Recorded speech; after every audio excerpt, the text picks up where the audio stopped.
Ladies and gentlemen, welcome to the A1 Air Quality Consultants post-game call-in show, presented to you by our friends over at A1 Air Quality Consultants. Buying property, remodeling, maybe thinking about purchasing a second home or an investment property.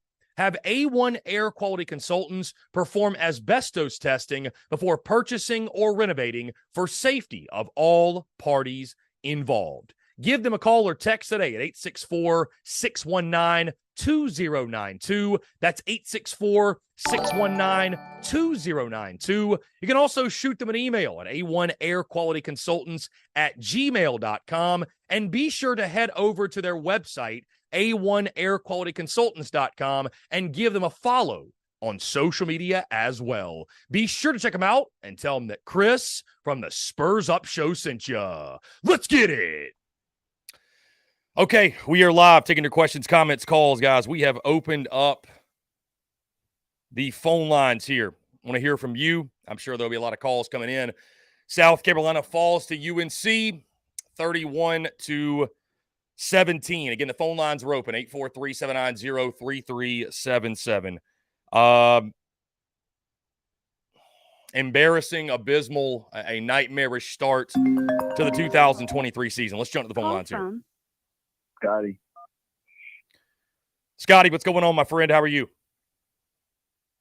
Listen, Chris, how you doing? I'm doing as well as I can be doing. How's it going? Listen, I'm going to be honest with you. I'm going to try to keep it short because I know a bunch of people trying to call in. But look, personally, O-line need a whole lot of work. I know Greg Atkins is still there and everything. I don't think DK is everything we expected going into the running back room. I think Juju fits more than anybody else back there. I mean, tonight, we couldn't run the ball. So the only way we move the ball is if we pass the ball. But at the same time, you have however seconds to get the ball out for Spencer Rattler. Just didn't look too good. I think Debo Williams really impressed me defensively. Thought that Nick got hurt early as far as the hamstring, and also hurt the Juice Wells was out. But I think besides that, I mean, yeah, we lost game 1 to North Carolina, but I mean, you can only go up from here. I mean, you can't sit here and be all depressed about it, if that makes sense. You just got to keep moving. Look on to Furman next week, and then you go at Georgia the following week. So I mean, you just got to keep looking up. I mean, staying positive for the moment. The way I look at it, I mean, it sucks, but you got to take the positives somehow, some way. Right, Scotty. Well said. I appreciate the call, man. Thank you so much. Yes, sir. Yeah, man. Have a good one. Great stuff from Scotty, guys. We'll keep it growing. Again, 843-790-3377. That is the number, 843-790-3377. The line of scrimmage, yet again, the storyline. And I said it in the postgame, guys, and I'm not somebody that beats my chest. I'm right, what have you, but it's almost like picking up guys out of the transfer portal from – press 1. To send a voicemail, I don't know. 2. I'll finish later. Brack, what's going on? How you doing, man? Doing good, man. I could be doing better. The only thing I want to bitch about, I'm sorry, I'm cussing. No, go ahead. Hey, listen, speak freely, my friend. That's the beauty of this call-in show. Yeah, I've called in before a couple years ago. But that offensive line, that shit ain't hitting on nothing. It was bad. It was really bad. 9 sacks surrendered. 9 sacks in that ballgame. But okay, so you say that. Let's go to our defensive line. How many sacks we have? I know we forced 2 turnovers. Right. I believe 0 is the number you're looking for. Exactly. That's where it's not right. Right. And I'm not going to sit here and say Clayton White's the problem or anything like that, but you got to get pressure, and you got to protect your quarterback. Yeah, I mean, if you can't win at the point of attack against a team like North Carolina, listen, they may have improved greatly over the course of the offseason. Nobody's saying that's not possible, but to that degree, I mean, what's Georgia going to do? What's Mississippi State going to do? What's Tennessee going to do, et cetera, on down the line? So, yeah. I'm going to take a positive from it. Spencer Rattler looked really good. He did. I believe 30 of 39 for 374 or something like that, or 359 or something like that was what was the total for him? I mean, he did is able to get. I mean, I guess the offensive hype, it was correct. Mm-hmm. Let's be honest about that. Yep. That Joyner, I mean, the hell, if he had the line. Yeah. But it's line of scrimmage. Everything you preached off, that's it. Yeah. Yep. So that's my bitching moment. Indeed. Hey, I appreciate the call, man. Thank you so much. Great stuff there, guys. We'll keep it rolling again. It's 843-790-3377. I do apologize. The overlay I have up here does not have the number to call in. 843-790-3377. We will get that fixed. Again, appreciate each and every single one of you tuning in. The TSUS postgame call-in show. We'll do these after every single South Carolina football game this season. Let's jump to the phone lines here. Call from Trevor. Trevor, what's going on? How are you? Hey, Chris. What the hell just happened, man? South Carolina got thoroughly embarrassed, man. To your point, I don't know. I thought the game could have gone the other. Yeah. I have seen my high school football team's O-line play better than the Gamecocks O-line played today. I mean, Rattler, I do not blame him at all. Mm-hmm. It was the O-line. Nothing in no time. And that fourth down call was bullshit, too. Yeah, I thought that was a bad call. I mean, listen, some will argue that because of the situation in which Rattler had no time to throw, but I mean, it's 4th and 19. You can't throw a 10-yard route. There's literally no arguing that at all. There's no, if it was Satterfield calling that play, there'd be for sale signs in his yard tonight. You know what I mean? So that wasn't the reason you lost the game, but that was a questionable decision, no doubt. I mean, I'm not saying that decided the game by any means, but I mean, throw it in the end zone at least. Give Xavier Legette a chance to go up and get it, right? Yeah, I agree. I agree 110%, man. I agree 110%. Give your receivers a chance to make a play. I can't listen. I can't justify the call for you because I don't understand it either. Dak, 12 rushes for 24 yards, bro. The hell is that? 2 yards to carry? Indeed, man. They got to get the rushing game figured out, man. I appreciate you so much. Hey, we're going to move to the next caller. We got a lot of people calling in, so if I hang up on you, it's nothing personal. We're just trying to get everybody in here as much as we can. I think Trevor echoing a lot of our feelings tonight, for sure. 843-790-3377. For those of you who are tuning in this show for the first time, guys, we do this every day, noon to 3 on the Daily Crow, but this is obviously the first post-game call-in show, so appreciate you all tuning in. Let's jump to the phone lines. Gavin, what's up, man? How you doing? Hey, I can't complain, man. It was a rough game, man. I'll start by saying this, man. It's never as bad as it seems. Mm-hmm. It's never as good as it seems. I think the O-line was not very good tonight. If you would have told me Drake May would have 2 interceptions and Spencer Rattler would have over 300 yards of passing, I would have thought we would have whooped their ass, but we didn't. Mm-hmm. Yeah, I don't think anybody, I don't feel like I had unrealistic expectations for the offensive line or the running game, but I did expect more than what we saw. I did expect more than what we saw. And I mean, again, man, that performance stunned me. I mean, UNC couldn't stop a nosebleed last year, and they found a way to not just stop South Carolina, but dominate them in the trenches. I mean, 9 sacks as well. What more could you ask from Spencer Rattler? I mean, the guy, again, I got his stats right here. 30 of 39 for 354. He was sacked 9 times for a loss of 57 yards. I mean, it's just you're not going to win many football games with that type of stat line when you can't protect your quarterback. You can't get any sort of run push whatsoever. And again, I'm not trying to dance on the graves or anything, but it's just like I said, man, it's You didn't go to the portal and get a proven Power 5 running back. You didn't go to the portal and get any proven Power 5 offensive linemen. And, that's kind of what you get. I don't know what else to say. Yeah. I mean, honestly, Chris, it kind of reminds me of the Florida game. You look at the stats of Florida fucking quarterback after the Florida game, like, holy shit, this motherfucker threw for 300-plus yards, but they didn't fucking win. Yeah. It was just the O-line. I think that's the bottom line here. It's just our own line has better. And you know what? As a South Carolina fan for goddamn 10-plus years now, I still got high hopes for the season. I'm not getting too high. I'm not getting too low. Let's just get better from here. Yeah. Well said, my friend. Hey, I appreciate you calling in. Do it again soon for sure. Thank you so much. Great stuff. Great stuff. We'll keep it rolling. 843-790-3377. If you're trying to call in or you're hitting the voicemail, keep trying to call. Again, with the way we're operating, we're just taking one by one. So keep calling in. Maybe your call will get answered. 843-790-3377. Here we go. Call from Hayden from Belton. Hayden from Belton. What's going on, man? How are you? Man, I just got one question. This go. offense, what do you think? What do you think it's going to turn into? You just got to. Yeah. I think the offensive line is just. I mean, it's bad.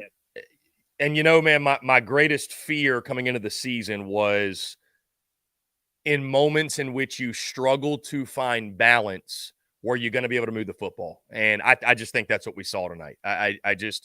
You cannot win unless you're going to transition this thing to the air raid, which I don't think is going to happen. You just can't win games running the football like that. I mean, you just can't do it. I mean, you can't get into third and long. You can't be predictable.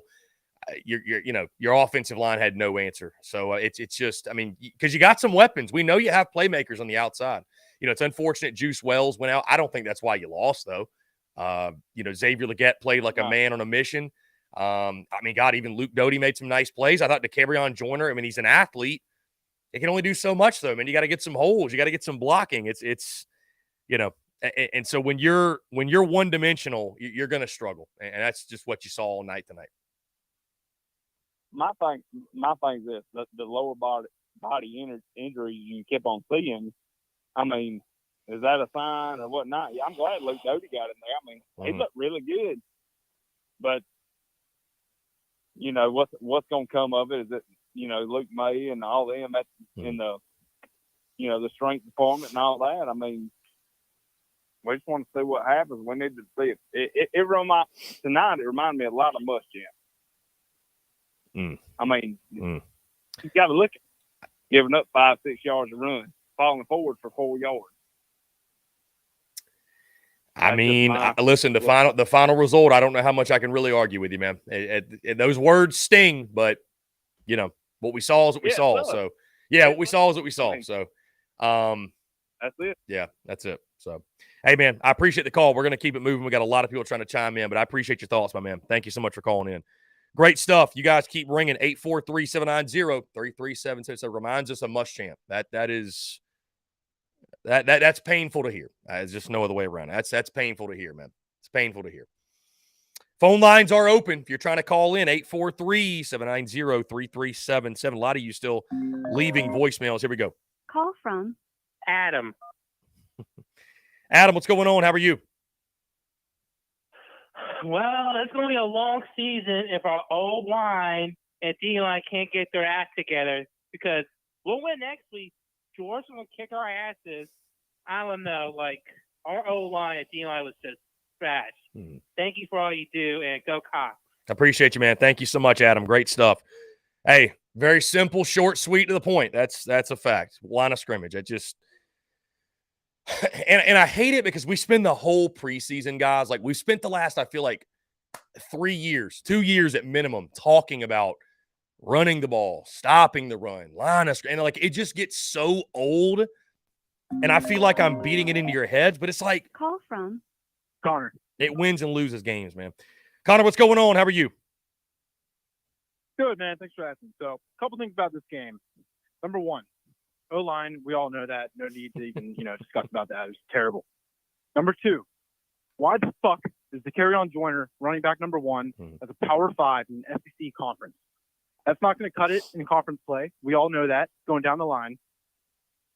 And number 3, why is Kai Kroger punting 30-yard punts in 1 and 2 score games? You know, I mean, that's it's really sad to see. You know, when Kai Kroger is off, you know it's not your night. I'll say that. To the Dakereon Joyner thing, man. You know, I think Dakereon Joyner's a guy with a good offensive line, could be a solid back. But, I mean, listen, let's face it. We'll just call it as what it is. I like Dakereon Joyner a lot, and I hope he has a great season. But, don't get me wrong. Yeah, no, for sure. I know you do. And so when you say that about, you know, the running back position, like, I don't take it personally. The problem is most people do. But, I mean, the guy hasn't played running back his entire career. And there's a reason. I mean, he wasn't recruited as a running back. He was a running quarterback, but it's kind of unfair, honestly, that you're asking him to carry the load in the backfield, a guy that's never done it before. To me, like, when you could have gone out or should have gone out and found somebody who had done it at a high level, I just – the fact that he's being shouldered with that responsibility, I mean, it'd take a great running back to run behind that offensive line. And then you throw a guy back there that was his first game ever starting at the position or really even playing at the position. What do you expect? So yeah. I don't know what their game plan was. I mean, don't get me wrong. Joyner, you know, I love what he's done for our program over the years. You know, great all-around guy, but RB number 1 in the SEC, he's just not that. You know, I love the guy, but I mean, you go from Marshawn Lloyd to him, and you think we're gonna win more than we did last year with the O-line we have. I mean, hey man, diehard Gamecock fan, but it's tough to see. Yeah. Tough indeed, man. I appreciate the call. Thank you so much. We'll go to the next caller here. 843-790-337. So, guys, I promise the next call-in show I will have the phone number up here on the screen. You guys will see it. Yeah, man, just I mean, I picked South Carolina to win. I fully thought that game could go poorly. I never saw that coming. Hunter, what's going on, man? How are you? I'm good, man. What about you? I'm doing as well as I can be. What's going on? I don't blame you. Yeah, so I just want to know, what the fuck were they thinking about, running the play 3 times when they know they can't run the ball, when they're only good at one thing is throwing the ball, even though, the O-line is terrible. So, I mean, what was going on with that? Was Marcus Satterfield back as an OC or something? I mean, what is going on with that? I'll say this about, like, the play calling and stuff, right? Because if you would have told me South Carolina scored 17 points in the first game, that Gamecock Nation would be fairly or unfairly coming at Dowell Loggins' throat. And listen, you might think that's unfair, but welcome to the SEC. Everybody expected this offense to just pick up where it left off and keep it rolling from the end of last season. And to be fair to Dowell Loggins, like, I don't know how many offensive play callers could scheme around this offensive line. Right. We talked about it all preseason, man. 50 less starts. You got to your starters on the offensive line are from Yale, Charlotte, Western Illinois. I mean, what do you expect? What do you expect to happen? I want to be, if this is still going on game 6, game 7, maybe we're having a different conversation, but, like, I'm not guilty till proven innocent, even on a Dowell Loggins. I'm not.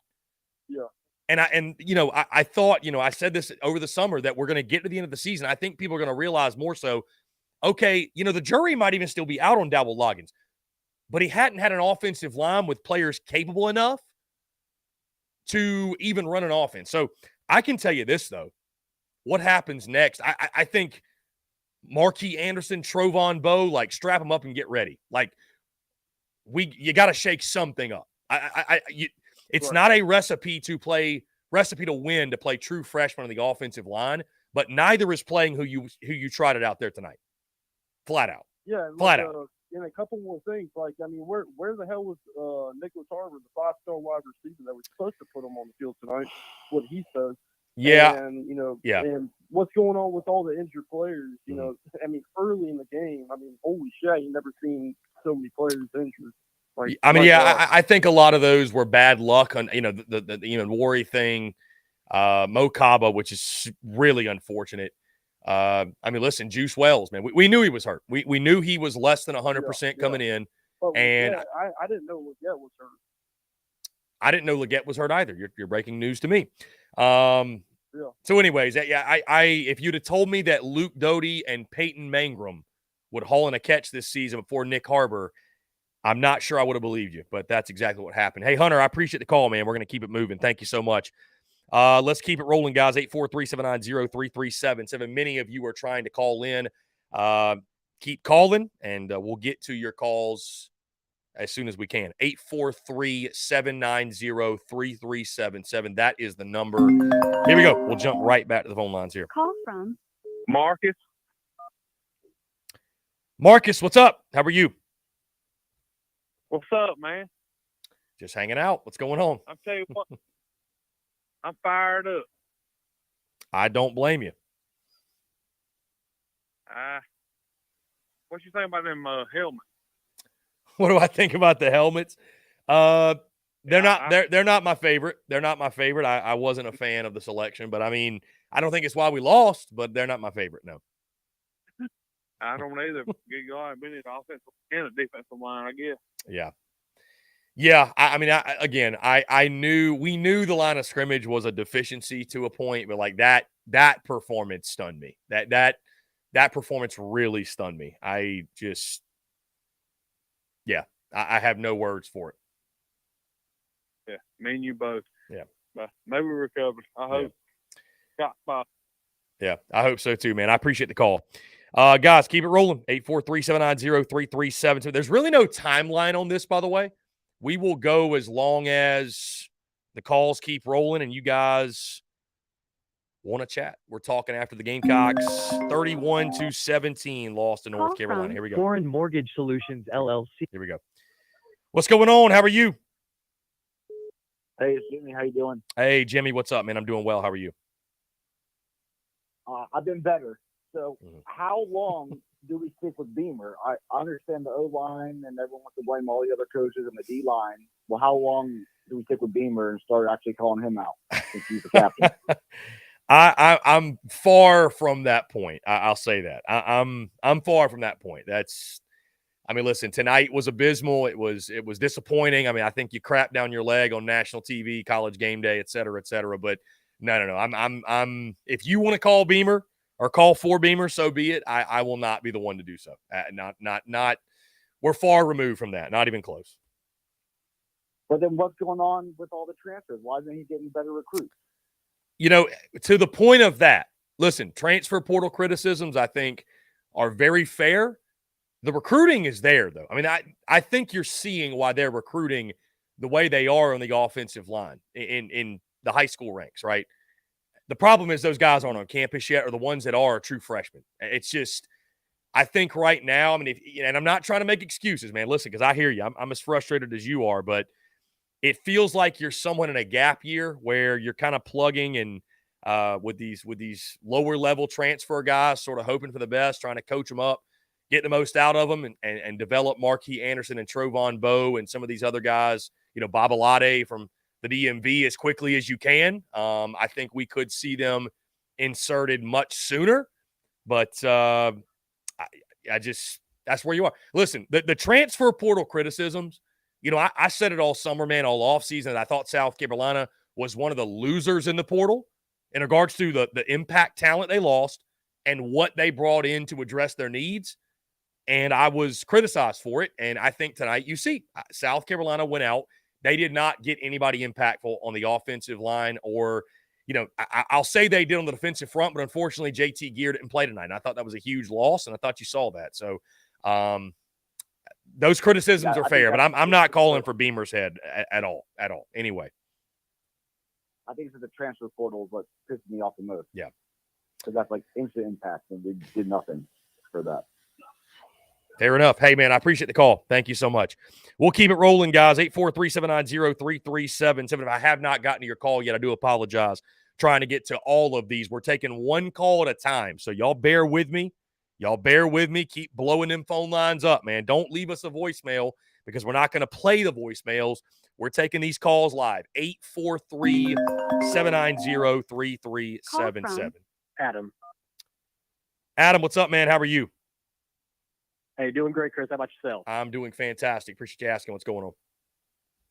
Hey, thanks for having me on. Just want to make a quick comment. I know I'm kind of beating the dead horse on this, Yeah. but offensive line, obviously atrocious.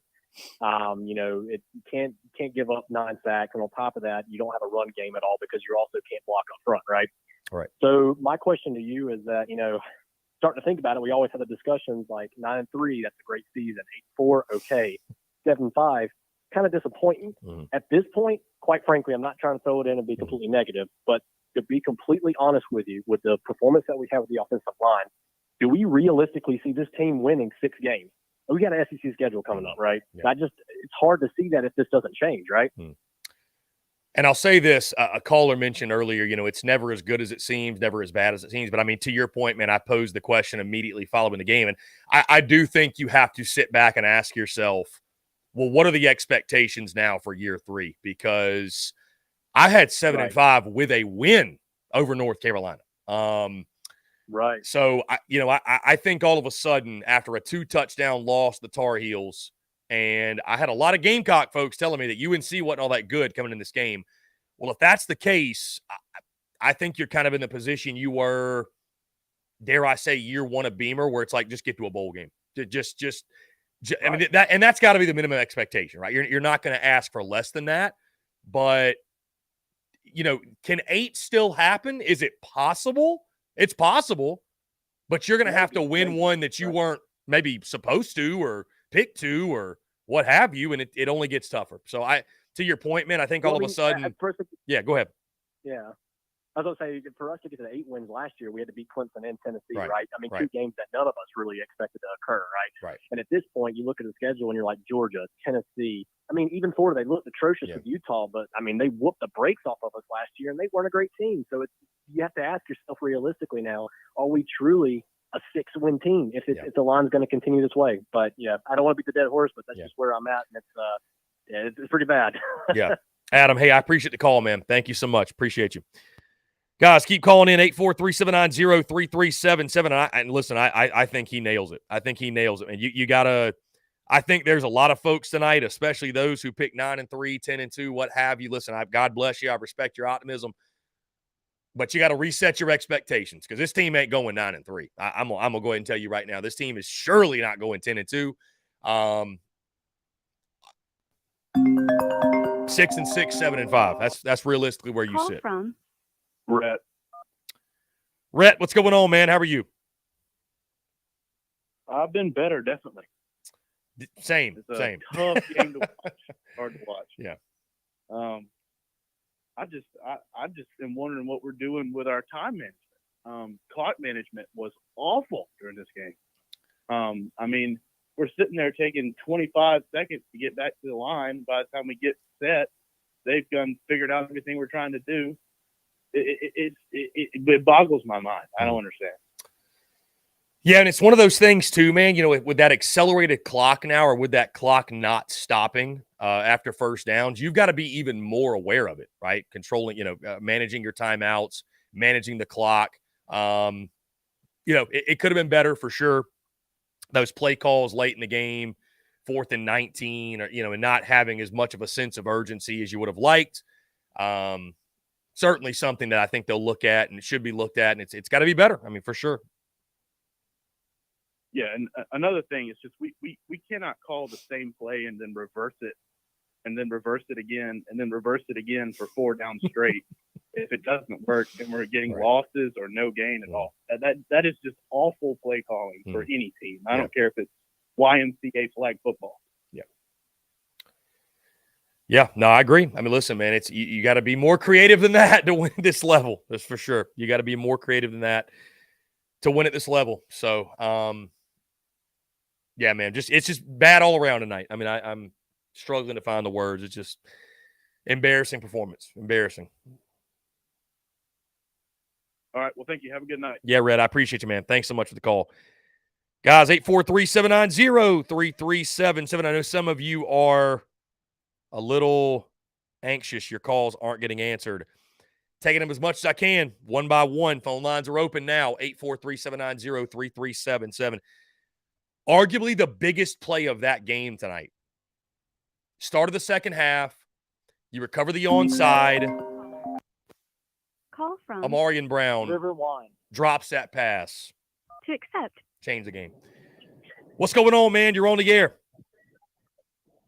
Hey, Chris. Dude, what the hell was that? Why did me and three of my friends drive an hour and a half, bright-eyed, bushy-tailed, for a whole 18-hour operation to watch that garbage? $200+ down the drain to watch that garbage, dude. Why do we have three quarterbacks on the field at offense on the whole second half, dude? Wells didn't touch the ball. I understand if it's hurt. That's one thing. But Harper not touching the ball, that's another thing. Eddie Lewis, is he still on the team? Like, what in the world is going on? Dude, me and my friends literally were sitting at the game, and we had to make a pact at the beginning of the second half. If DeCarrion Joyner runs the ball on first down one more time, we had to decide that we were leaving. Like, at that point, like, man, the other thing, Dowell Loggins, bro, dude, I love Beamer to death. Beamer ball all the way, man. Your brand is sick. It's awesome. What? I thought Satterfield bit the dust because of the garbage that, like, when he came out and ran those two screen passes, bro, the flashbacks in my mind, it was bad, okay? The looks in the stadium, it was bad. Now they got over that. They did some other stuff, dude. I feel bad for Rattler. We may single-handedly flush this man's NFL career down the toilet this season, okay? I actually feel bad for once he played fantastic. I felt like sometimes we had two players on the field, Xavier Legette and Rattler. Offensive line, terrible, abysmal. Defensive line, why we put 3 or 4 guys out there, I don't even know. Drake May, the fact that he threw 2 picks, a miracle. You know, dude, I listened to you, you know, talk to, you know, the whole summer about this stuff. I was excited, and then it's just like, you know, rebuilding, like, it's fine, man. You know, I'm not – they need to take Furman and sit these guys down and say, look, do you want us to still be in the Power 5 conference, bro? And it needs to be like a come to Jesus moment, and they need to get it together. And because I don't know how many dudes will make it back from Georgia. And that's all I got, man. I know that was a lot. Hopefully some of y'all laugh. But we're pissed. My friends are laughing in the car. We're driving back right now, but we are angry. And anyway, thanks for the time, man. Hey, preach, man. Safe travels, boys. We appreciate y'all. Great stuff. Hey, we'll keep it rolling. That was a legendary call right there. 843-790-3377. Y'all keep the phone lines ringing. 843-790-3377. Often felt very Satterfieldish. I got to think somewhere, Marcus Satterfield was sitting back, drinking a cold beverage of choice, laughing at what he was witnessing. Luke RJ. Here we go. Luke RJ, what's going on? Sorry for taking so long to get to you, my man. What's up? Oh, my God, dude. I've been trying to call in for like the last 10 minutes. Phone lines are ringing off the hook, right? Indeed. It seems the beauty is in the banter, indeed, my friend. What's going on? So, okay, so if anybody thinks in the world after watching that game that the defense is the problem, you know what they should do?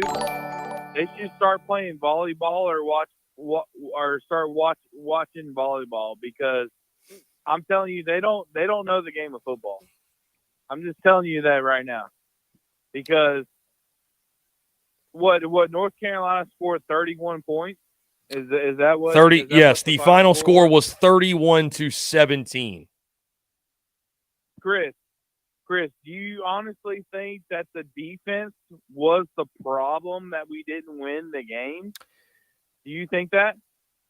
I don't think the defense. No, listen, they weren't the number one problem. I don't think the defense was great, though. I think the defense. It wasn't great. I think the defense has a lot to prove on, in the sense of, listen, I think UNC got extremely conservative in that fourth quarter. And you know what? Give the defense credit for making adjustments. Give them credit. But, I mean, I see a lot of the same issues we've seen over the last couple of years. I think the defense. I mean, but you score 17 against UNC's defense. Luke RJ, you're right. The defense was not in a game that was billed and made out to be this high scoring, like back and forth affair.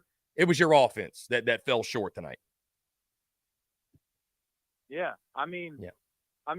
honestly, like the only problem with this game is that South Carolina didn't score enough points to hang with UNC, right? I mean, that's really what it came down to, is that the offensive line was bad, but the play calling was bad also, and Spencer Rattler got sacked 9 times, right? But like 9 times, yes. South Carolina's offense could not score. You could not score. I mean, that's really what it came down to, right? I mean, you know what I mean? Yeah, no, indeed. Isn't that what happened? Yeah, I mean, it came down to the fact that South Carolina ran 31 times for 11 total yards, 0.4 yards per carry. That's what it came down to. Yeah, and I felt like Joyner, he did what he could, but do you feel like that, like maybe that, you know, they were still throwing that swing pass stuff or that draw play on a long down or whatever, like up the middle? You know, I mean, it just felt like that all night, that whatever we were calling just was not working. And then what happened towards the end of the game when there was like 5 minutes left, bro? Like, okay, so we started like passing every single down, and the game was already out of reach, but we were throwing the ball downfield like we were trying to, okay, now we're going to try to come back. And now we're going to try to win the game when there was like 5 minutes left, and Loggins was decided, okay, now we're going to try to win the game.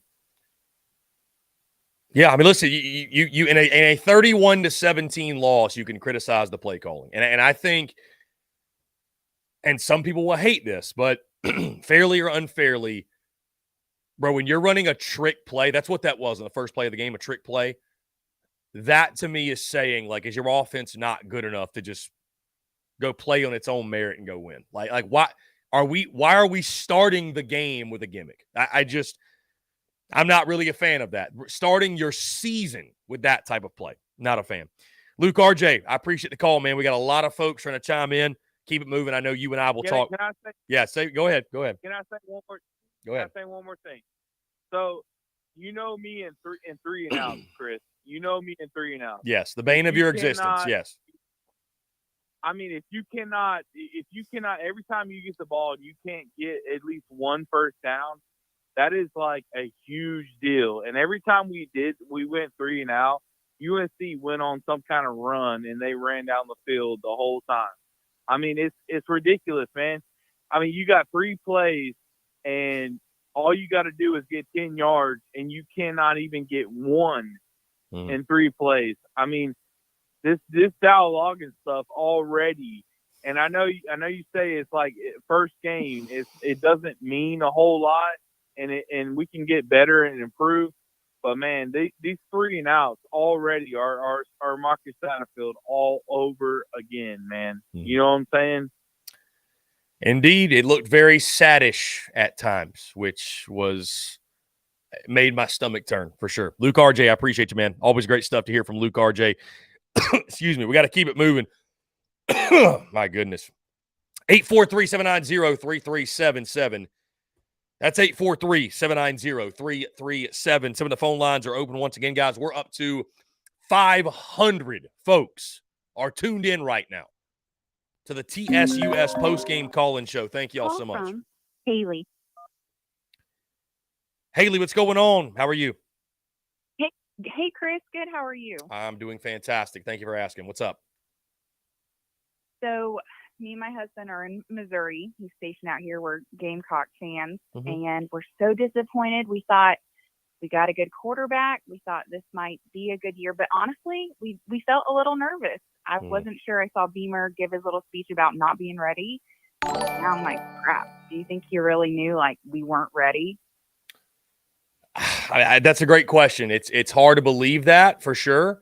I wouldn't call my emotions nervous. I definitely thought, though, South Carolina could lose this game. I mean, I thought it was a coin flip game. I didn't really understand the sentiment that people thought that, South Carolina was going to roll out there and blow out UNC. I mean, I was hoping for it, but I definitely did not expect what we saw tonight. So if they were not ready to play, that is a shame because you have months to get ready to play for your season opener. I mean, you have 15 practices to get ready, and it's not a great excuse, and I don't think many that folks are going to buy. So you've got to pick up the pieces quickly. Do you think that if we had kept that fast-paced tempo, because we were making moves with that, and then we started doing the huddles again, and it slowed down, and we just kept getting crushed, like all the sacks, everything, and it was like the only time we ever did anything was that fast pace, and I felt like it came back towards the end. We tried to get like some momentum, and then stopped doing that. Yeah, and I think that should be the recipe for success moving forward. I thought I was surprised there wasn't more of that quick passing game because when you can't run the football, you've got to find ways to manufacture that running game. And so to your point, tempo, I think especially a UNC defense that was so abysmal a season ago. And, I was surprised they went away from that at times. I really was because the tempo was working. To your point, I thought pushing the ball down the field was working as well. But I think the real thing, Haley, is at some point when you don't have a running game, it's going to find you and you're just going to get exposed. And it's just, when you rush for 11 yards in a game, you just kind of, this is the result you get. I'm kind of glad we're not near home right now. We're coming back next year because we're sad. We're from Charlotte. We really wanted to get and we're like, this is it. And now I think we feel a little better about that, but it's heartbreaking. We're just like, come on, guys. Yeah, it's a tough start of the season for sure. Haley, I appreciate y'all and appreciate your husband's service as well. Y'all take care. Thank you. You too. Yep, thank you. Great stuff from Haley there. 843-790-3377. Really cool to have a lot of folks call in that we've never heard from before, right? We have our normal daily crowers that call in on a daily basis, but we're hearing from some of you for the first time, so I appreciate that.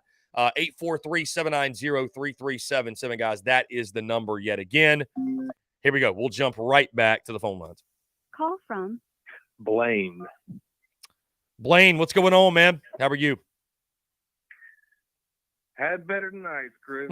Have I had better nights, buddy? Haven't we all? Haven't we all? Yeah, so I just want to say, there's 3 negatives and 3 positive I've noticed about the game. We'll start with the bad news. I mean, obviously our defense had a lot of trouble getting penetration tonight. That's one. Our O-line, it was embarrassing. I mean, DK Joyner, I love the guy. The O-line did not make him look good at all. It's just frustrating, man. I mean, I will say Debo Williams, Stone Blanton, I mean, they played their ass off. On the contrary, Spencer Rattler, I mean, he's not going to be able to do much if he doesn't have any protection. So, again, I don't know what's going on with that whole Beamer thing with we had a bad day at practice. Maybe it was some foretelling or what, but I mean, what do you think? What's your opinion on? Yeah, it's funny, man. I didn't even think about the bad day at practice, the bad practice comments until just now. And it's like, you write that off during the week and it's not that big of a deal. And man, it's those kinds of things really stand out when you lose the way you did. Line of scrimmage is the low-hanging fruit, man. It's the low-hanging fruit here. I think you're porous on the offensive line.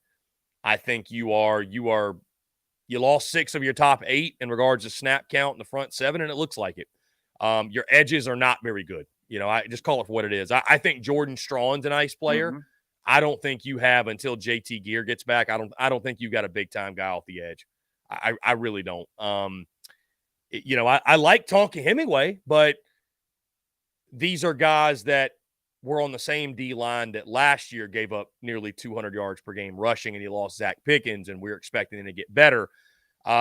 Losing Right. Mo Kaba, what it sounds like it may be extended period of time, is just brutal because I think Debo Williams, by the way, tip your cap. I thought he played really well.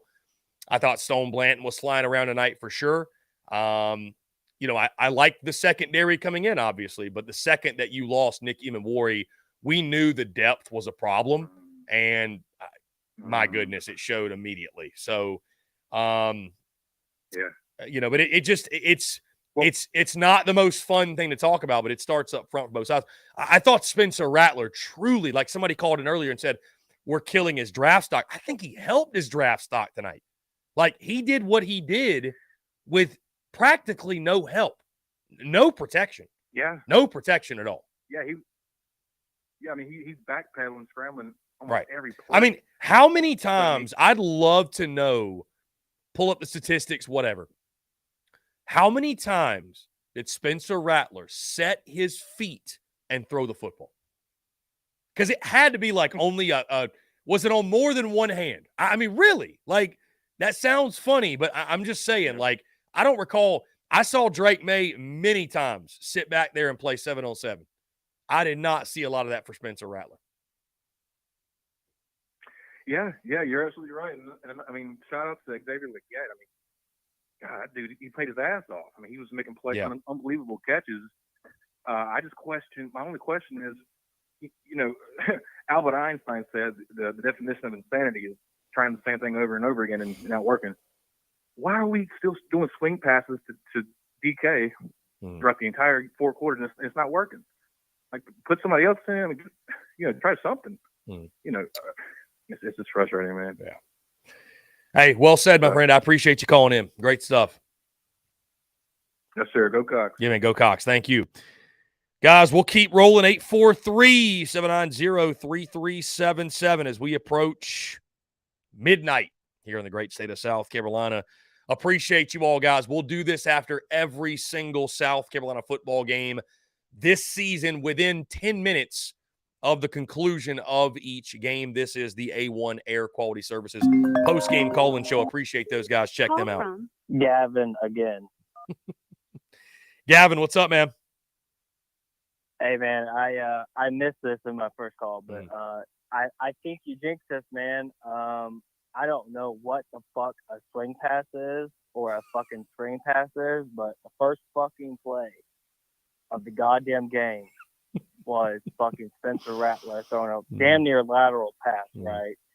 I thought that was funny. But, no, again, I wanted to get your thoughts from a technical standpoint of the offensive line and how our defense performed. I saw Hemingway got injured early in the game and fucking Juice. I was wondering when this motherfucker was going to get a pass, and all of a sudden I looked on the TV and,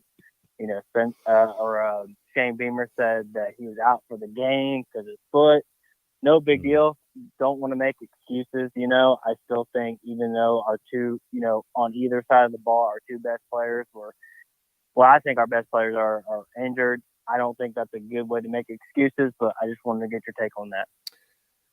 Yeah, the injury excuse is not a good one tonight because UNC was without their top 2 pass catchers and their star defensive playmaker, DeAndre Boykins. So it's tough to lean on that one. The first play of the game, the swing pass thing, I think that was a trick play. Xavier Legette had the option to throw that ball and decided not to and was probably for the better. Yeah, listen, you lose 31-17 the way you did. Everything's under criticism. Everything's under fire as it should be. I mean, I think at times the play calling looked similar to last year. I really don't want to start talking play calling yet because I just don't know an offensive coordinator in college football that could have made much of what the O-line gave you tonight. I really don't. No. Yeah, no. You know what, Chris? I agree with you 100%. I appreciate your take because they're very level-headed. I think this is a very level-headed take here. I don't think we can be too critical on Dow Loggins or Shane Beamer or anyone at this point if our O-line, can't do a whole lot, I think, you know what? I think it was a good game for Spencer Rattler. I think it was a bad game for the offensive line. If those two can't mesh in our running game, you know what? It wasn't great, But like I said, I'm only looking up from here. I think we'll get better as the season goes on, as we did last year, But yeah. That's all we can hope for, my friend. That's all we can hope for. Hey, Gavin, I appreciate the call, man. Great to hear from you tonight. Thank you so much. Guys, we'll keep it rolling. 843-790-3377. I thought Spencer Rattler played his tail off. I really did. I would have liked to have seen more downfield passing. I really would have. And at the same time, I stopped myself and I'm like, were they capable of it? Here we go. What's going on, man? How are you? I'm doing good, man. I've been hearing a lot of people talk about so many different things about the game and how the team performed, but for me, I think it's just. What do you think about it? Yeah, the offense. You give up 9 sacks in a game, man. You have 0% chance to win. I don't know if there's a statistic out there that will back up what I just said, but I highly doubt a football team has ever won a game surrendering 9 sacks and rushing for 11 yards. I don't think it's possible. So, and it's not the sexiest thing to talk about. I know I don't want to talk about the O-line. I really don't. If we're going to take any of the focus away from the offensive line, that 4th down play in which Amarian Brown drops that pass, that changed the game. That play right there changed the game. But unfortunately, it did.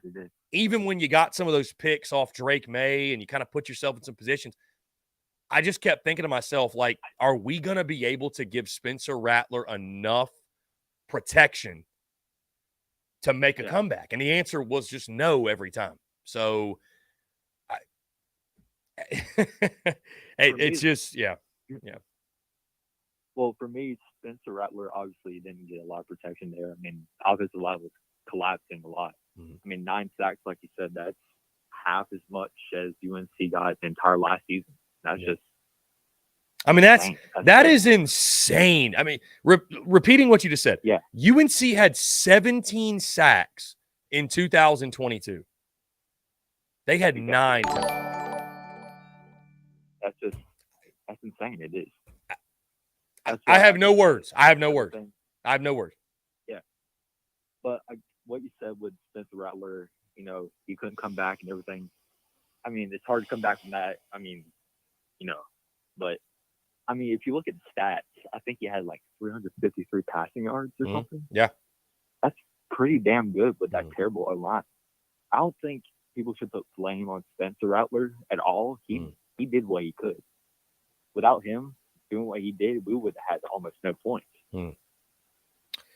Yeah, this I was just thinking this game reminds me a lot of what we watched in Salt Lake City a couple of nights ago, Florida, Utah, where Graham Mertz racked up a lot of passing yards, but it didn't really matter because Florida got bullied up front and shot themselves in the foot and made mistakes. And that's exactly what South Carolina did. So it's just, you got to pick up the pieces and find a way. I don't know, man. Like, you got to find a way to move the football with what you have. It's much easier said than done.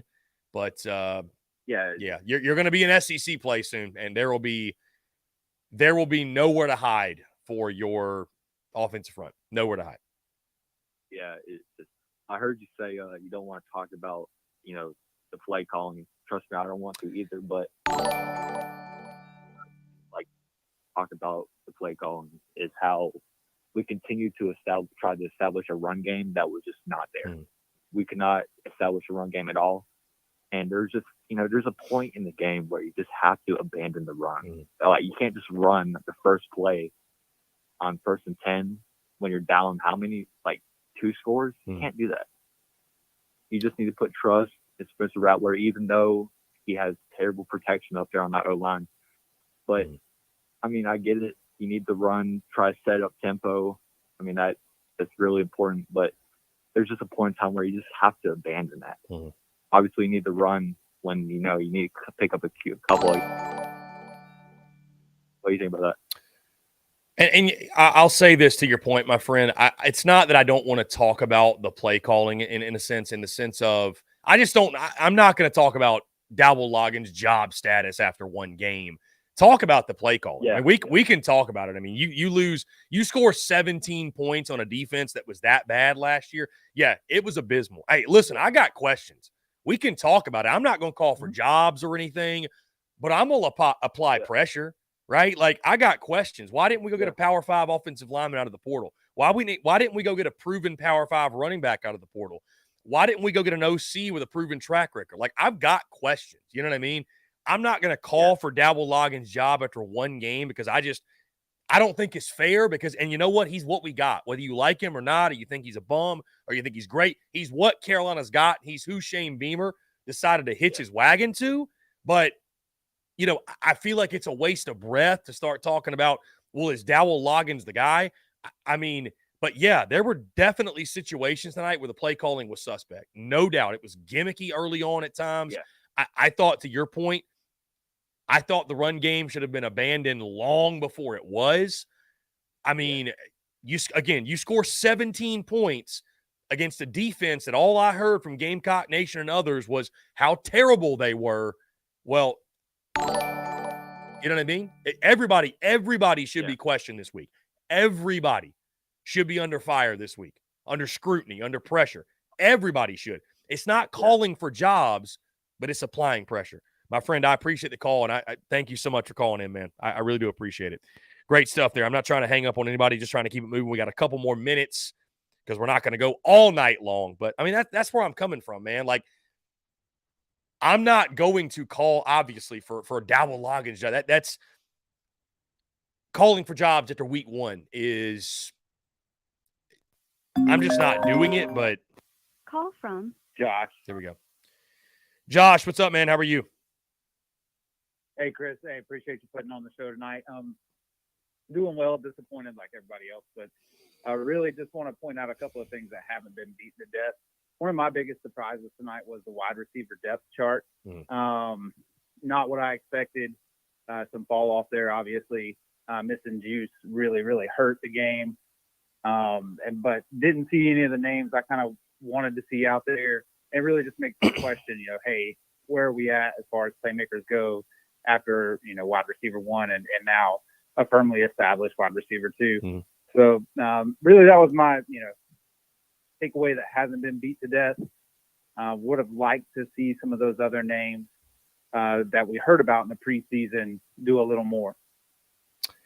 I was very surprised, and it's with all due respect, I was very surprised to see players like Luke Doty and Peyton Mangrum hauling a catch before Nicholas Harbor. And I think what it tells you is the reports that we heard on fall camp that he's got a long way to go and the nuances of the position.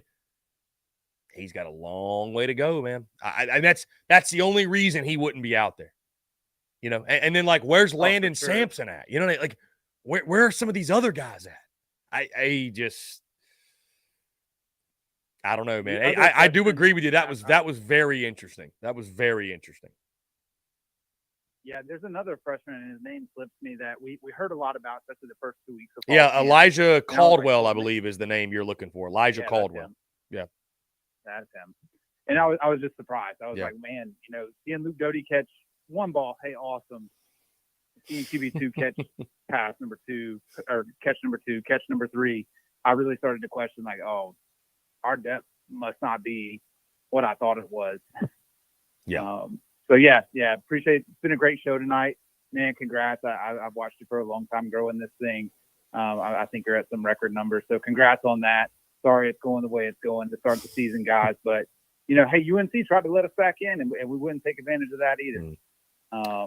But appreciate you. Have a great night. Hey, I appreciate the call, and thank you for the kind words, my friend. Appreciate you. Have a great night. Good stuff, guys. We'll take a couple of more, and then we'll end it. We are past midnight here on this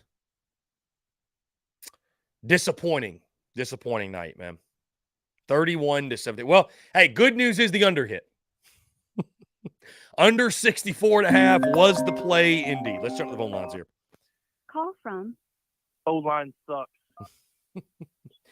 What's going on, my friend? How are you? I'm doing awesome. How are you? I'm doing as well as I can, man. What's going on? I just wanted to say this. So I've been hearing people say that this is the worst offensive line in the Shane Beamer era. I want to make a quick correction on that. This is the worst offensive line in the program history. You give me 1930 South Carolina offensive line that probably averaged 5'9", 175 pounds, and I guarantee you they block better than the crap that was put on the field tonight. It is ridiculous, man.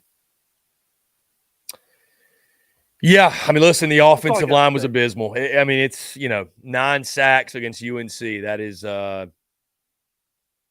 it's up there with some of the worst performances we've ever seen.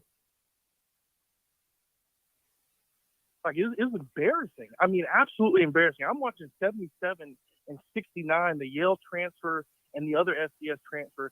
Listen, I have a Doberman, a pit bull, and another puppy that I guarantee we could trot out there right now, and they will block better than what they did. I'd like to see them try, man. Hey, listen, you might be right. At this point, you might be right. We might need to have open tryouts this week. Hey, well, I appreciate the phone call, man. Y'all have a great night. Hey, man, I appreciate you. Wow. A Doberman, a pit bull, and a puppy. Guys, we'll take one more call. Here on this night. We've been going over an hour now. Thank you all so much. Phone lines have been jammed up. We've had a great crowd tonight, guys. Again, we'll do this after every single South Carolina football game this season. One final call. Call from River with regret. What's going on, man? How are you? Man, Chris, I'm sorry to corrupt your airwaves one more time, my friend. But I was thinking about it, dude. Not only can I confirm an aneurysm of watching our 3 quarterbacks on the field the whole second half, but we were trash talking Luke Doty the entire time. As much as he's done for the program, he's a great guy. It's fantastic. But he should not be playing wide receiver. I thought our wide receiver room was actually one of our better, positions. Apparently not. The other thing is, basically we were sitting behind Luke Doty's father, and so yeah, that made it even worse. And we didn't even say anything to the guy. It was so sad and depressing. Okay, man, that's it. That was really sad. All right. We'll take one more, guys. That was interesting. We'll take one more. I didn't realize those guys had already called in. So somebody who has not called in, I want to hear from you. Get your comments, and we'll close this thing out in style. 843-790-3377. Those who have tried to call in who have not gotten in, I apologize. Phone lines are open. They're open right now. If you haven't gotten in yet, the phone lines are open. Here we go. Call from. My name's Kyler. Tyler, what's up, man? How are you? What's up, man? How are you? Just hanging out, man. I have been better, admittedly. Yeah, me too. I just have a question about Nicholas Harbor. Why was he not playing? Well, from what I've heard, and we heard this a couple of weeks ago, was that Nicholas Harbor was struggling with, and believe it or not, I know what I'm going to say sounds crazy, from the physicality of that position, getting off the ball, getting off of, getting jammed. That's either way, from what we had heard, that he was struggling adjusting to playing the wide receiver position. So, and to your point, to your point, I am shocked he did not see the field tonight. I'm shocked. He's a 6'5" lightning fast wide receiver, and he is worse than Luke Doty. I love the guy, but he's worse than Luke Doty. Hey, listen, if you'd have told me that Luke Doty and Peyton Mangrum would have catches before Nick Harbor this season, I would have called you crazy. I really would have. I really, really would have. Yeah, that was insane. And I don't know what to say about the offensive coordinator because he didn't have a chance.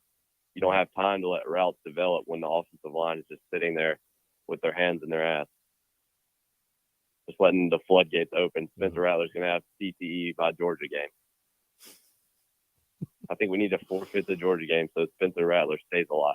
Yeah, that might be a Luke Doty game. Actually, let Doty start the Georgia game. Just take the licks. Yeah, let's put Spencer Rattler at wide receiver. Hey, I appreciate it, man. Great stuff tonight. Thank you. Yeah, man. Thanks. All right. Great stuff. I'm having fun, man. I keep saying one more call, but I'm actually having a lot of fun. I know there's still a lot of you that want to call in. So, I mean, we'll take a couple of more.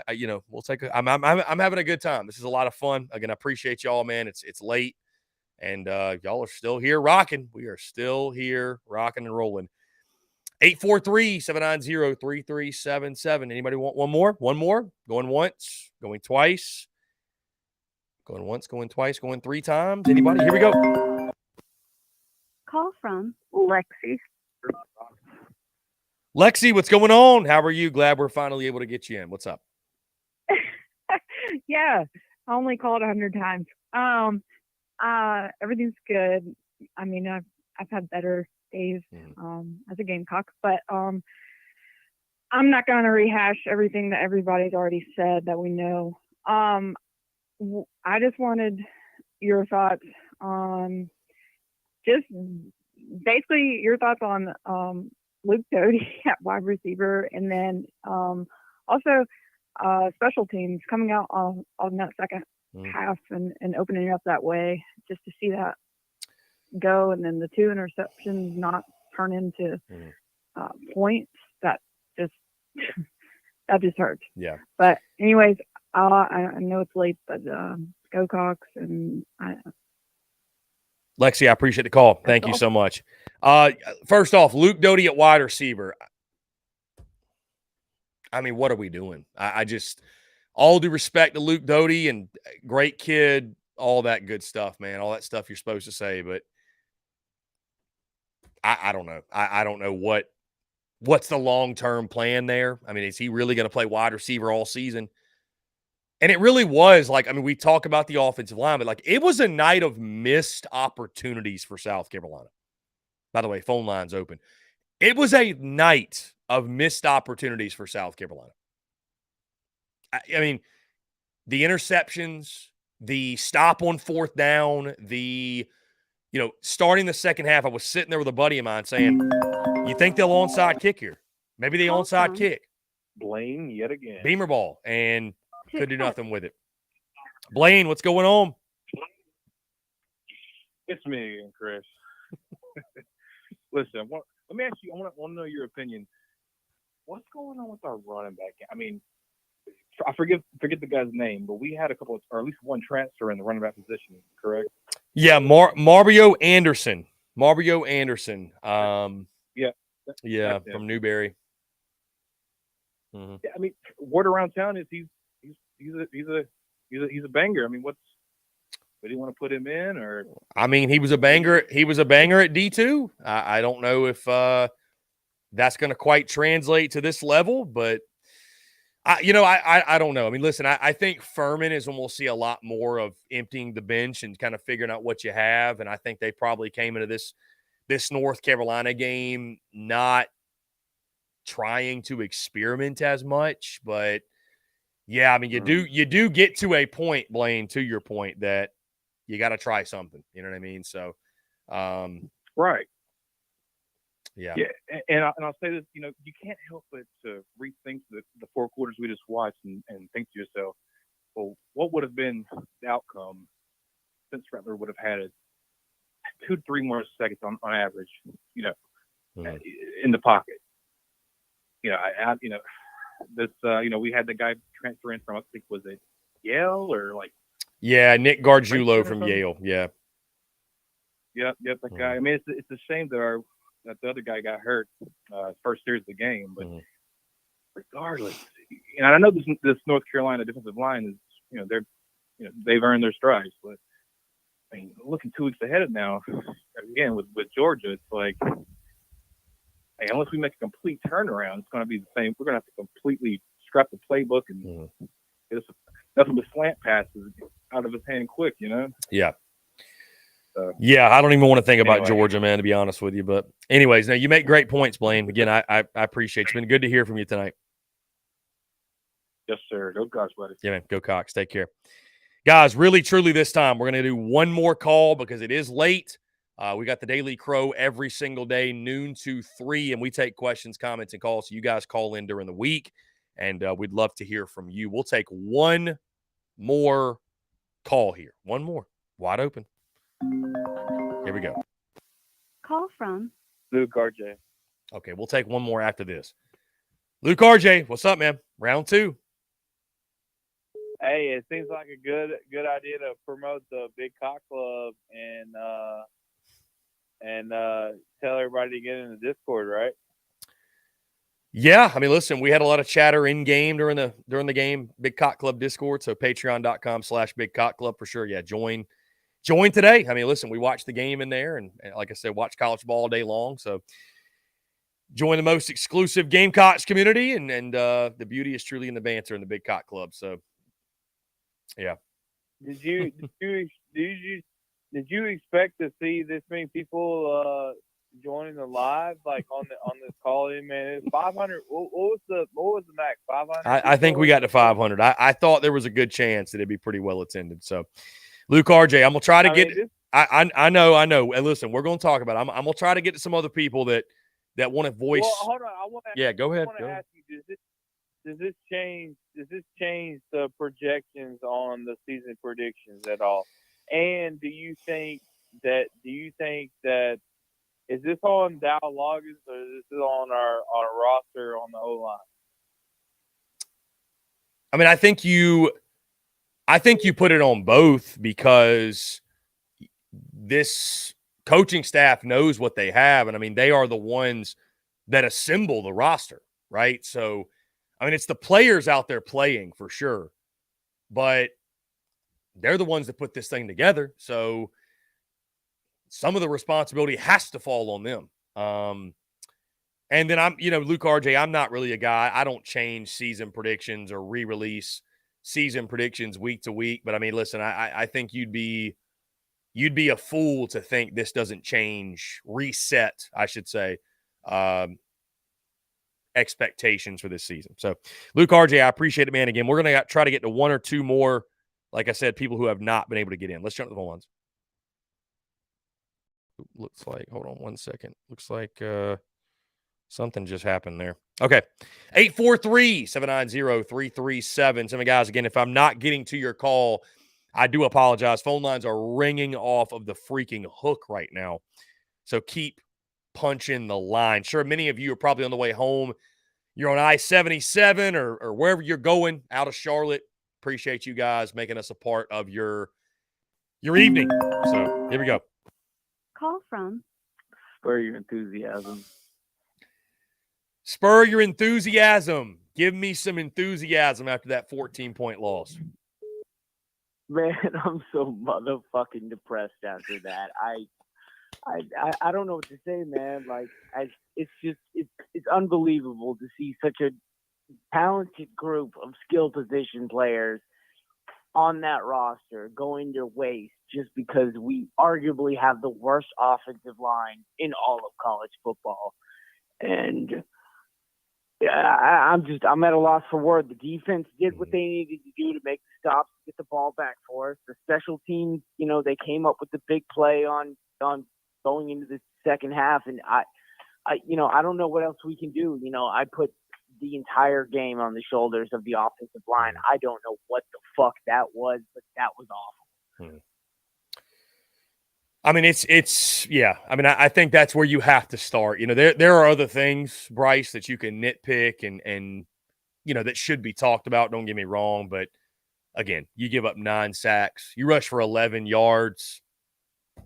It's hard for me to come into postgame and say, Dowell Loggins, it would have taken the perfect game plan to scheme around that offensive line, and that might not have been enough.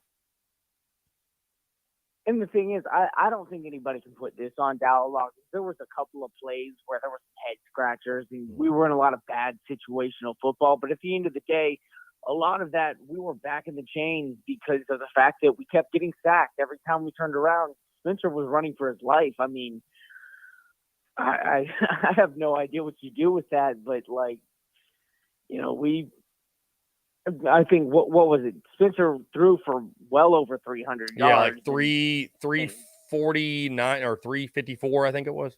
Yeah.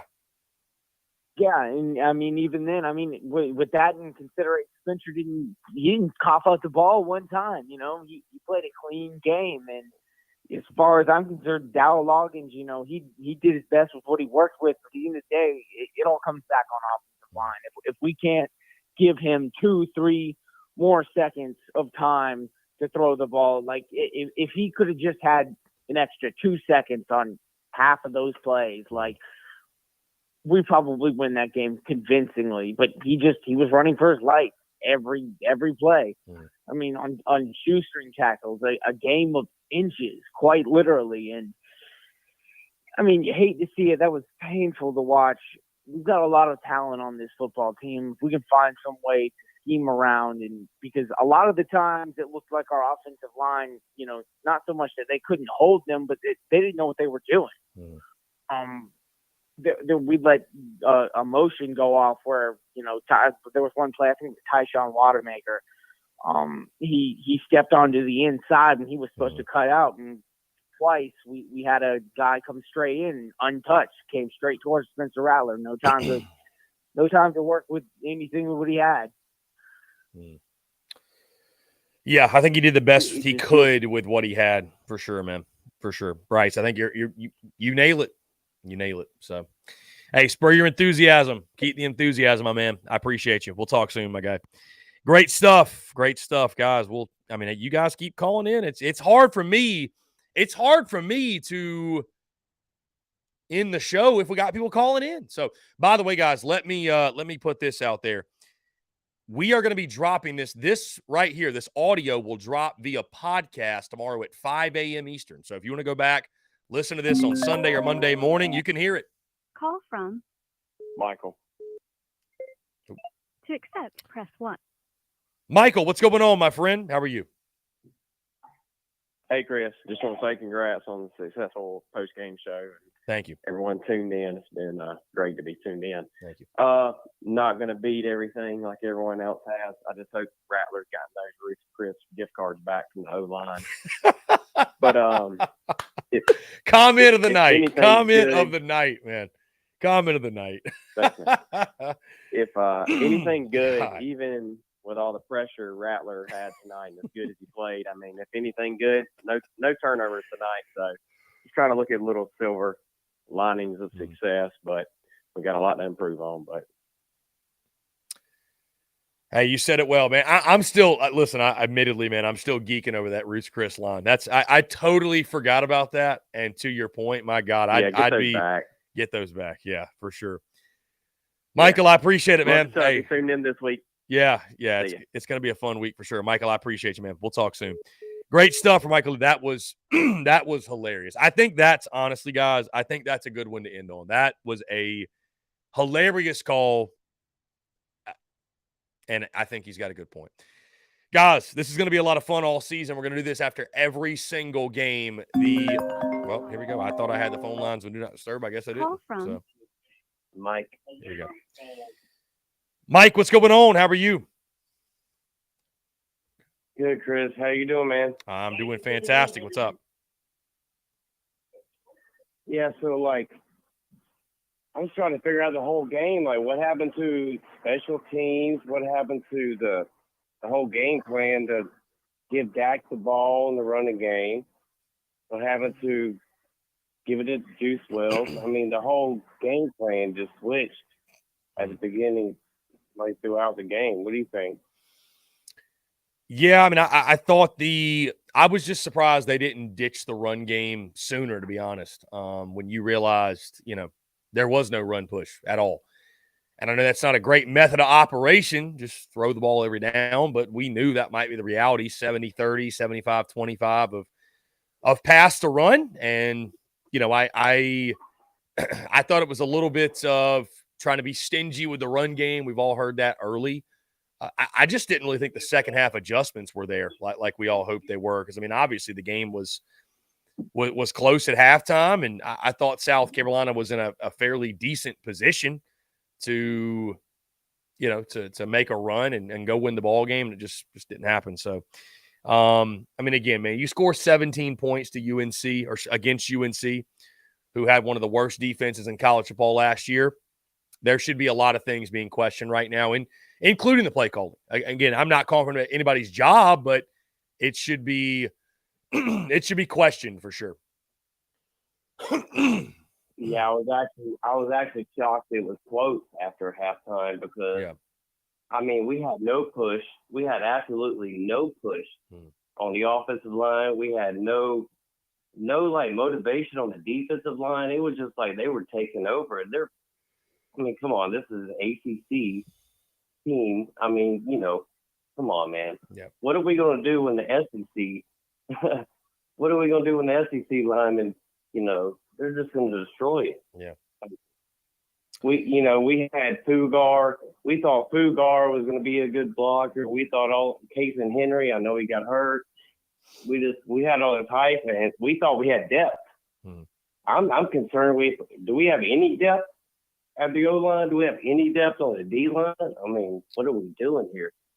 Yeah, I wonder, to your point, I wonder where the answers come from there, because O-line especially, I don't think you have a lot of depth, quality depth.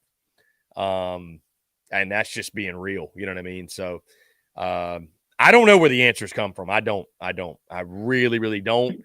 I think defensively you can do some things to, you know, shore some things up, and you get a guy like Jatius Gear back on the edge. And I've mentioned his name a couple of times, but, you know, I think you can do some things to be better, right?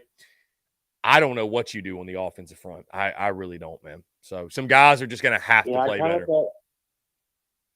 I kind of thought they would shoot Brian Thomas off the, you know, edge or something, trying to get some pressure on him. They didn't really try to get like a blitz, a zone blitz or anything. Like they wasn't really being aggressive. I think they were playing like 2-man the whole time. Yeah. Just trying to contain Drake May, but they really didn't get no pressure or anything, man. It was really just discouraging, man. Yeah. Oh, man. Yeah, frustrating night, man. Frustrating night all the way around. I mean, I you know, the positives would be a lot quicker to name. I guess Xavier Legette, the onside kick was cool. Spencer Rattler played well. Outside of that, man, I mean, you know, Vibo Williams made some nice plays. Outside of that, it's few and far between the positives from a rough night, man. I appreciate. Yeah, you know, yeah, I mean, kind of, you know, like last year, you know, I think we'll build on it. You know, we'll be better on offense, I'm pretty sure. But, you know, we got to get that line just, you know, a lot better. And, you know, Legette, I'm excited about XL. I'm excited about, I think Omega Blake eventually is going to probably make a name for himself. And we got a bunch of young guys. We just need to grow, man. We might be a couple years from it, but we'll get there. I believe in Beamer, baby. Beamer ball, baby. Beamer ball to the moon, my friend. Go, Chris. Yeah, man. Hey, I appreciate you. Thanks so much for the call. Great stuff, guys. Hey, great stuff tonight. I think, unless we have a call sneak in here, that's going to do it. Again, appreciate you all tuning in. Truly, this has been electric. We could literally go all night for sure, but man, I mean, just again, I did not think it was out of the question to see South Carolina lose the game. I mentioned all week, I think it's a coin flip game. But what did, you know, what did I say all week long? I did not think UNC had the bodies to expose South Carolina in the trenches. Did I not say exact? I'm calling myself out here. I said that all week. And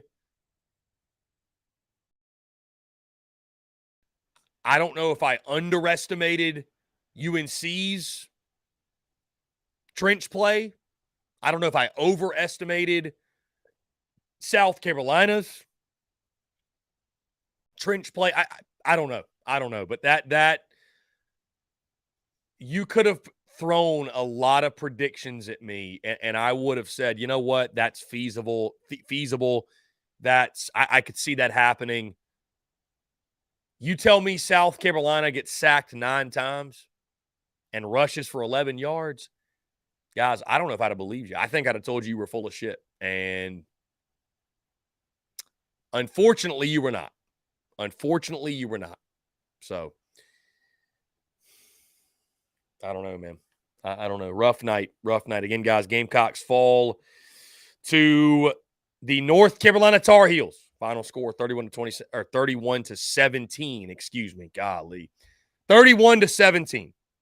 South Carolina falls 0-1. And of course, Furman coming up next weekend in the home opener at Willie B. Guys, again, thank you all so much for making this a successful first post-game call-in show of the 2023 season. Also, thank you to our friends at A1 Air Quality Consultants, the official sponsors of post-game call-in show. We do this every day, by the way, in case you did not know. The Daily Crow airs right here, noon to 3 p.m. Eastern time. We take questions, comments, and calls so we can keep the conversation rolling each and every single day. Many of you tuned in tonight are Daily Crowers, and I urge you others to do the same. Also, be sure, guys, hit that subscribe button on YouTube, hit that bell icon so you get notifications of when we go live and when we drop new video content. And also be sure to hit that subscribe button on iTunes, Spotify, Google Podcasts, wherever you get your podcast. We will drop this entire post-game call-in show and every post-game call-in show via podcast form every Sunday morning. So you have that to look forward to as well. Again, guys, signing off. Gamecocks fall to North Carolina. Final score 31-17.